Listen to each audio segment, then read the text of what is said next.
Welcome to Cruise News, your daily update on everything happening at sea. Visit cruisenews.io to see today's stories and sign up for email alerts. Glad to be here for today's analysis. So, imagine taking this massive 360-foot riverboat, right? Okay. Tearing it completely down to its bare steel skeleton, towing it into some remote channel in Alaska, and then just essentially burying it under 2 acres of rock to build a parking lot and a dock. It sounds totally absurd, honestly, like some sort of maritime fever dream. Right. But this is exactly how the modern cruise industry operates behind the scenes. Like, we look at these glossy brochures and we see pristine itineraries, but beneath that polished surface is a logistical machine that is just, it's almost unfathomable in its scale. Oh, absolutely. Yeah. The level of physical asset management happening behind the scenes is staggering. Yeah. We're talking about moving literal floating cities across oceans, physically altering the coastlines of the towns they visit, and completely gutting and rebuilding vessels just to keep them relevant. It is a relentless global operation. And that's our mission for today's exploration. We are looking at 3 recent news sources to really understand how cruise lines manage their massive physical assets. It's basically a billion-dollar game of global Tetris. Yes, exactly. The underlying theme here is really about asset lifespan. Like, how does a hull that has totally outlived its usefulness in one place get dismantled and reborn? While a slightly newer hull is kept alive by radically changing its target demographic. Right. And for you listening, whether you are planning a massive family reunion at sea or just hunting for a quiet coastal getaway, these invisible corporate chess moves are exactly what dictate your future vacation options. We actually have a perfect cross-section to explore today. We're looking at a micro-level port infrastructure project in Alaska, a massive global redeployment of a mid-sized ship in Asia, And the 10th anniversary of one of the largest megaships on the planet. Right. So let's start at that micro level in Alaska because the physical mechanics of this first story are wild. We're heading to Wrangell. A great little town. It is. American Cruise Lines, or ACL, is planning to build a $3 million floating dock near Wrangell's Nolan Center. And they're targeting a 2027 in-service date for this. To understand the motivation behind a $3 million investment for a dock, you really have to look at the severe limitations of Wrangell's current setup. It's tiny, right? It's an extremely compact port. Their T-shaped city dock can only handle 1 mid-sized cruise ship per day. Oh, wow. Just one. Yeah, or maybe 2 very small ships simultaneously. So if a larger vessel arrives, or if the dock is simply full, incoming ships are forced to anchor offshore and run tender boats. Tendering. If you've ever cruised, you know the absolute logistical nightmare that is tendering. It's the worst. Nobody wants to spend their morning fighting for a boarding group just to sit in a hot stairwell and ride a cramped lifeboat to shore. It just creates massive friction in the passenger experience. Exactly. Right now, when guests actually get a spot at Wrangell City Dock, they disembark by a secure gangway directly into the downtown area near Front Street and Stickeen Avenue. It's a completely different vibe. Right. Now, ACL operates 28 small, U.S.-flagged river and coastal ships. They specialize in intimate domestic waterways, so they clearly want to guarantee that frictionless walk-off experience for their passengers every single time. That guaranteed access is obviously crucial for their business model. Part of this project involves placing rock over 2 acres of waterfront. 2 acres? Yeah, 2 acres. They are doing this to support the installation of the dock and to create upland space for passenger loading and freight handling. So they are physically expanding the town's usable footprint. Which is huge for a place like Wrangell. But the actual construction of the dock is what really stopped me in my tracks. Right, the hull. Yes. The sources indicate that ACL might use the recycled hull of the American Empress as the physical foundation for this new floating dock. Which is just, it's brilliant. For context for everyone, the American Empress was a nearly 6,000-ton diesel-electric paddle wheel riverboat. Built back in 2003, right? Yeah, originally the Empress of the North. It was designed as a reproduction of an 1800s-era paddle wheeler. It used to carry 223 passengers for American Queen voyages on the Columbia and Snake Rivers. And ACL bought this vessel at auction in 2024. Right, and it is actively being scrapped in Alaska by Tideland Construction right now, which is a process that started back in November 2025. It is a remarkable piece of maritime upcycling. They're taking an asset that has reached the end of its life as a passenger vessel and repurposing its core structural integrity. See, I am struggling to see the financial logic here, though. Really? Yeah, like I am imagining someone taking discarded shipping containers and using them as the structural frame for a modern tiny home. Sure. Sure, you skip the framing stage because you have a weatherproof steel box, but dismantling a 360-foot, 223-passenger paddle wheeler just to use its hull for a dock foundation seems needlessly complex. It sounds complicated, yeah. Right. Why wouldn't a company just fabricate standard steel pontoons or pour a new concrete foundation from scratch? Well, you have to view this through the lens of maritime supply chain economics, which operate very differently than, terrestrial construction. Okay, how so? Fabricating a specialized 300-foot floating dock from scratch at a major shipyard, Right. and then towing it across the open ocean to a remote pocket of southeast Alaska. That is enormously expensive and carries significant weather risks. Oh, I guess towing something that big through the Pacific is no joke, so it's about localized convenience. Mostly, yes. Mm. ACL already bought the ship at option, meaning they own the steel outright. Oh, that makes sense. And the vessel is already sitting in Alaska, being dismantled by Tideland Construction. More importantly, a riverboat hull is inherently engineered to do exactly what a floating dock needs to do. Which I float. Float, displace water, bear immense distributed weight, and remain structurally sound against currents. By stripping away the superstructure and using the buoyant steel hull they already have on site, they bypass global supply chain delays and drastically cut heavy transport costs. So they are essentially solving a local geography problem by literally burying a piece of cruise history. Exactly. Wow. Well, from establishing that permanent footprint in Alaska by ending a hull's life, let's look at how a company extends the life of a hull through extreme mobility. The Costa Serena. Let's talk about the Costa Serena. The Costa Serena is a fascinating case study in adaptability. It was built in 2007, and it is a 3,012 passenger vessel. That's a decent size. Yeah, and it's currently wrapping up a massive chapter of its operational life, ending a run in Asia that lasted for more than a decade. The itinerary changes here are literally giving me whiplash. Oh, they're all over the place. Right now, it's operating short 2 to 5 night trips out of Naha, Japan, and Keelung, Taiwan, hitting ports like Ishigaki and Miyakojima. Right. Then it has a Shanghai program scheduled for September, sailing between China, South Korea, and Japan. And then the big move. Yes. In late October, it embarks on a 65-night repositioning voyage. 65 nights. It is sailing from Tokyo all the way to Buenos Aires, Argentina. Via Australia, the South Pacific, French Polynesia, and an overnight stay in Bali. Moving a massive asset halfway across the globe to tap into the South American market for cruises out of Buenos Aires and Rio de Janeiro is a huge undertaking in itself. It is, but the operational pivot that happens right before that repositioning is even more compelling, honestly. You are talking about the Nagoya pit stop. Yes. From September 19 to October 4, 2026, the Costa Serena is going to be docked in Nagoya, Japan. But it won't be taking on vacationers. Oop. It is going to serve as accommodation for athletes competing in the 2026 Ichi Nagoya Asian Games and Para Games. It is literally becoming a temporary floating Olympic village. Which perfectly demonstrates the hidden versatility built into modern cruise architecture. Okay, I need you to break down the logistics of this because it seems impossible to execute smoothly. Really? Why? The sources note the ship recently underwent a massive refit featuring a pop art-inspired design. Okay. It has a food court with a pizzeria Pomodoro and a sushino at Costa. How do you pivot the day-to-day operations of a pop art party ship into a highly regulated, highly functional athlete dormitory for over 2 weeks? Like, the dietary requirements alone for thousands of peak performance athletes must be staggering. They are.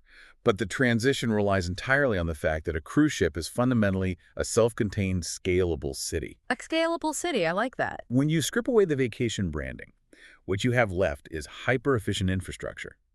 The galleys on a ship like the Serena are already engineered to feed 3,000 people multiple times a day with incredibly diverse menus. Okay, true. If you've ever requested a specialized allergy menu or a strict dietary accommodation on a normal cruise, you know how precise their kitchens can be. Oh, swapping out the pizzeria menu for high-protein, nutritionally calibrated meals is just a software change for the culinary teams, not a hardware change. Precisely. The ovens work exactly the same whether they're baking a pizza or roasting 1,000 chicken breasts. Good point. Furthermore, a cruise ship offers unparalleled security. An athlete village requires intense access control. On a ship, you have a single fortified gangway in and out. Oh, that makes so much sense. backed by onboard security forces and thousands of CCTV cameras.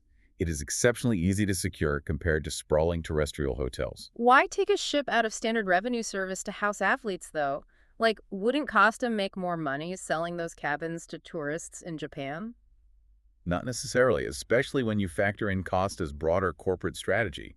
The brand is currently in a period of consolidation. Right, they're shrinking down. Exactly. Shrinking to an 8-ship fleet by late 2026.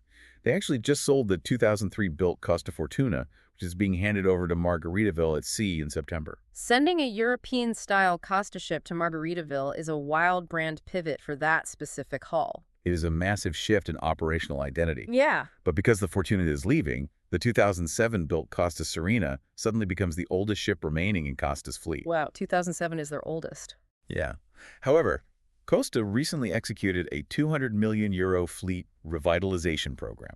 Ah, okay. The Serena received redesigned pools, renovated main restaurants, and updated suites. That specific financial investment is what makes the ship versatile enough to secure a lucrative charter contract housing elite athletes. And survive a 65-day trans-Pacific voyage. And operate a full South American season, and then eventually reposition to Europe in early 2027 to take over the routes the Fortuna used to run. It is the ultimate flex of a midlife asset. You change the demographics, you change the continent, and you keep the hull generating revenue. Exactly. But eventually, we have to talk about the ships that don't just adapt to the market, but actively force the market to adapt to them. The mega ships. Let's look at the megaships, specifically Royal Caribbean's Harmony of the Seas, which just hit its 10-year mark. The delivery of Harmony of the Seas by the Chantier de l'Atlantique shipyard, which was operating as STX France at the time, back in May 2016, it was a defining moment for the industry. Oh, for sure. The sheer scale of the Oasis-class ships forever altered passenger expectations. You need to put some hard numbers to that scale just so people understand. Let's do it. Harmony is 11,188 feet long. If you stood it on its end, it would be taller than the Eiffel Tower. Crazy. It has 18 decks and carries 5,558 passengers. The sources list it at roughly 227,000 gross tons. But before we go further, we need to clarify what gross ton actually means. Yes, please do, because it's an industry term that completely misleads people. So most people hear ton and immediately assume it is a measurement of physical weight or mass. Right, like how much the steel actually weighs. Exactly. I always explain it like measuring the amount of air inside a balloon rather than weighing the rubber itself. That's a great analogy. Gross tonnage measures enclosed interior volume. 1 gross ton equals 100 cubic feet of enclosed space. So when we say 227,000 gross tons, we are talking about a cavernous, almost incomprehensible amount of interior volume. And Royal Caribbean used that volume to introduce massive new features at launch. Harmony debuted the Ultimate Abyss, a 10-deck dry slide billed as the tallest at sea. Terrifying, by the way. Very. Alongside the Perfect Storm, a trio of water slides that proved so popular they were actually later retrofitted onto older ships. Currently, Harmony is sailing a spring Western Mediterranean deployment out of Barcelona and Civitavecchia, hitting ports in Spain, France, and Italy. Which is its first Europe run in 5 years, by the way. Right. But in late July, it repositions to Port Canaveral in Central Florida for year-round 2 to 9-night cruises to the Caribbean and the Bahamas. The European deployment is notable, but what happened immediately prior to it at the Navantia shipyard in Spain is the critical piece of this asset management puzzle. The ship went through a major dry dock under Royal Caribbean's Royal Amplified program. Yes. And I look at this process like a smartphone operating system update. You have this incredibly expensive piece of hardware, the 18 decks of steel. You don't throw the phone away just because it's 10 years old. The hardware is still structurally sound. Instead, you bring it into dry dock and refresh the software. You swap out the restaurants to match 2026 tastes rather than 2016 tastes. And you make a decade-old device feel cutting edge without forging a new screen or battery. The Royal Amplified program, which was paused during the pandemic and just resumed in 2025 with the Allure of the Seas, is built on exactly that logic. It is about aggressively mitigating obsolescence. But I need you to explain a specific detail from the sources regarding this Spanish dry dock, because the physics of it just, they don't make sense to me. The extra rooms. Yes. The sources note they added over 100 new staterooms to Harmony of the Seas. Over 100? Wait, a cruise ship is built to maximize profit per square foot from the very day it leaves the shipyard. Every single inch is accounted for. Exactly. So how could there possibly be enough dead space to just absorb 100 entire rooms without ruining the passenger flow or bulldozing massive public areas? It seems completely counterintuitive, I know, but you have to factor in technological shrinkage and a decade of behavioral data. Technological shrinkage. Think about the physical hardware required to run a megaship back in 2016. They needed massive, dedicated server rooms for onboard IT and communications. Oh, right. Today, with satellite advancements like Starlink and cloud-based architecture, those physical hardware footprints have shrunk drastically. Wow. So they are literally cannibalizing the ship's outdated nervous system to build new passenger cabins. In part, yes.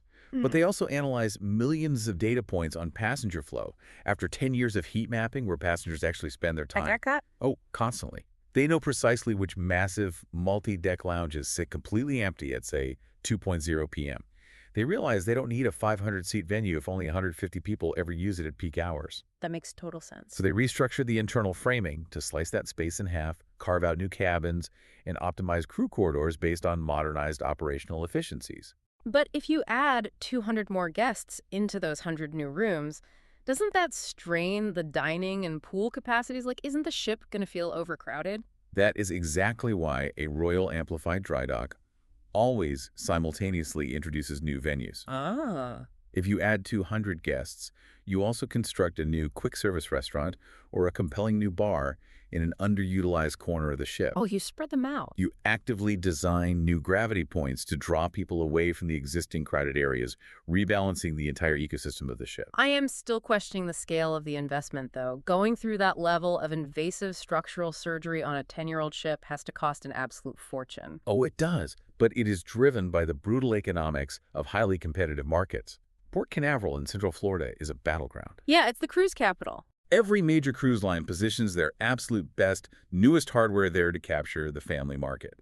For Royal Caribbean, spending tens of millions to heavily update an existing 227,000-ton Oasis-class ship is vastly more cost-effective than trying to design, finance, and build a brand-new $2 billion vessel from scratch every 3 years just to keep up. Right, you'd go bankrupt. You maximize the return on the asset you already own while ensuring it can go toe-to-toe with a competitor's brand-new launch. When you lay it all out like that, it completely changes how you view clicking book on a vacation website. It really does. Like if you are booking a small ship in Alaska and you enjoy walking right off the gangway into downtown Wrangell, you are directly benefiting from a company upcycling a 2003 riverboat to bypass local infrastructure bottlenecks. And if you are eating a specialized meal on a 65-day itinerary through French Polynesia, you are experiencing the flexibility of a mid-sized ship that was completely reconfigured to house professional athletes in Nagoya just weeks prior. And if you are riding the ultimate abyss out of Port Canaveral, you are enjoying a massive corporate strategy that relies on cannibalizing old server rooms and tracking passenger heat maps just to keep a 10-year-old megaship feeling brand new. The physical engineering required to deliver a week of relaxation is just as fascinating as the destinations themselves. It really is. I want to leave you with a final thought to chew on today. We've seen that a 2003 riverboat can find a second life as a floating concrete dock, and a luxury liner can serve as a highly secure dormitory for athletes. Yeah. If that is what happens to the smaller vessels of today, what bizarre and unimaginable second lives might today's 18-deck, 227,000-ton megaships take on 30 or 40 years from now? It's a crazy thought. When Harmony of the Seas eventually ages out of the premium vacation market, what do you even do with a hull that massive? The maritime solutions for disposing of or repurposing 250,000 gross tons of steel will definitely define the next era of naval architecture. I can't wait to see it. Thanks for listening to Cruise News. Visit cruisenews.io to catch up on the latest updates and sign up for free email alerts.